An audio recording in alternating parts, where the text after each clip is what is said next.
बोलिए उमापति महादेव की जय। बोलिए श्री गजानन भगवान की जय। श्री शिव महापुराण शतरुद्र संहिता द्वितीयो अध्यायः। ओम तत्संभो परेशस्य मूर्तैष्टिकमयं जगता तस्मिन् व्यापे स्थितं विश्वं सूत्रे मणिगणा इव।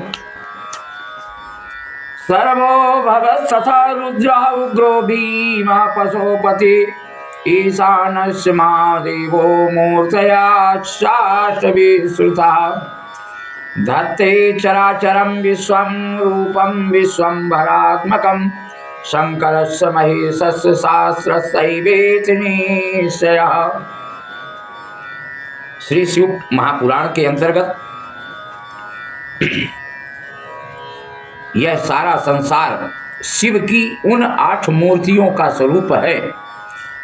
उस मूर्ति समूह में व्याप्त होकर विश्व उसी प्रकार स्थिति रहती है जैसे सूत्र में मणियां पिरोई जाती हैं। श्री शिव महापुराण के अंतर्गत वो 8 मूर्तियां विख्यात हैं। वो कौन कौन सी हैं? सर्व, भव, रुद्र, उग्र, भीम, पशुपति, ईशान और महादेव। ये 8 मूर्तियां विख्यात हैं। हम आप सब अष्टधातु की मूर्तियां बनवाते हैं कि अष्टधातु की मूर्तियां होनी चाहिए। वही ये 8 मूर्तियां हैं जो भूमि, जल, अग्नि, पवन, आकाश, क्षेत्रज्ञ, सूर्य एवं चंद्रमा, ये निश्चय ही शिव के सर्व 8 रूपों से अधिष्ठित है। महेश्वर शंकर का विश्वंभरात्मक रूप चराचर विश्व को धारण करता है। ऐसा ही शास्त्र का कथन श्री शिव पुराण का मानना चाहिए। समस्त संसार को जीवन देने वाला जल परमात्मा शिव का भव नामक रूप कहा जाता है। उस समस्त संसार को जीवन प्राणियों के भीतर तथा बाहर गतिशील रहकर विश्व का भरण पोषण होता है। स्वयं भी स्पंदित होता है।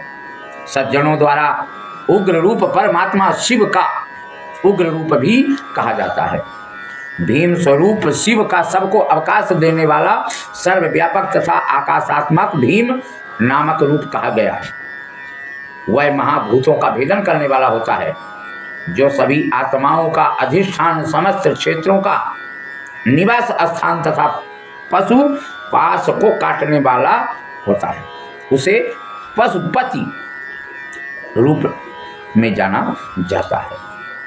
सूर्य नाम से जो विख्यात होकर संपूर्ण जगत को प्रकाशित करता है और आकाश में भ्रमण करता है, वह महेश का ईशान नामक रूप है जो अमृत के समान किरणों से युक्त होकर चंद्र रूप से सारे संसार को आप्यायित करता है। महादेव शिव जी का वह रूप महादेव नाम से जाना जाता है।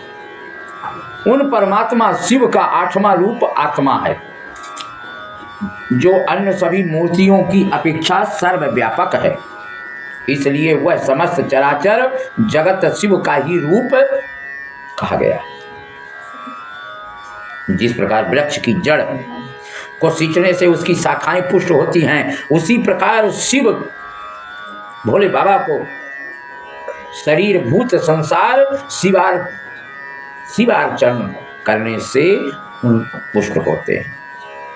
जिस प्रकार इस लोक में पुत्र पौत्रादि के प्रसन्न होने पर पिता प्रफुल्लित हो जाता है, उसी प्रकार संसार के प्रसन्न होने से शिव प्रसन्न हो जाते हैं। यदि किसी के द्वारा किसी भी शरीरधारी को कष्ट दिया जाता है तो मानो अष्टमूर्ति शिव का ही वह अनिष्ट किया गया है।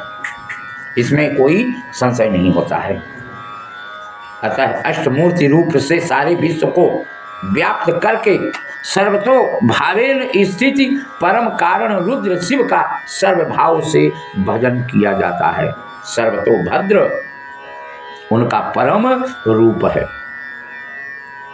इस प्रकार शिव के 8 स्वरूपों का 8 रूपों का, आठों मूर्तियों का विवरण इस प्रकार है। अपना कल्याण चाहने वाले मनुष्य ये सभी प्रकार के उपकार में निरत होकर इन रूपों की उपासना करते हैं और करना भी चाहिए। जो इन आठों मूर्तियों की उपासना करता है उनको अवश्य वैकुंठ धाम की प्राप्ति होती है, शिव तत्व की प्राप्ति होती है। बोलिए श्री शंकर भगवान की जय।